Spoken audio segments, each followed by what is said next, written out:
ഈശോ മിശിഹായ്ക്കും സ്തുതിയായിരിക്കട്ടെ. അരുൾ ചെയ്യപ്പെട്ട വചനം ഏശയ്യാ പ്രവാചകൻ്റെ പുസ്തകത്തിൽ നിന്നുള്ള വായന. 45-ാം അധ്യായം 22-23 വചനങ്ങൾ. ഭൂമിയുടെ സകല അതിർത്തികളെ എന്നിലേക്ക് തിരിഞ്ഞു രക്ഷപ്പെടുവിൻ. എന്തെന്നാൽ ഞാൻ തന്നെയാണ് ദൈവം, വേറൊരുവനുമില്ല. എന്നെക്കൊണ്ട് ഞാൻ ശപഥം ചെയ്തിരിക്കുന്നു. എന്നിൽ നിന്ന് സത്യം വചനം പുറപ്പെട്ടിരിക്കുന്നു. അത് തിരിച്ചു വരികയില്ല.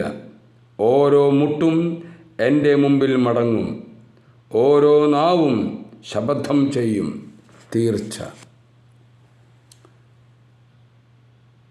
ദൈവം, സർവശക്തനായ ദൈവം, ഏകനായ ദൈവം, ആ ദൈവത്തിൽ അഭയം പ്രാപിക്കുക എന്നുള്ളതാണ് നമ്മെ സംബന്ധിച്ചിടത്തോളം രക്ഷയുടെ വഴി. രക്ഷ നേടിയെടുക്കുവാൻ സർവശക്തനായ ദൈവത്തിൽ വിശ്വസിച്ച് ജീവിക്കുവാൻ പ്രാർത്ഥിക്കാം.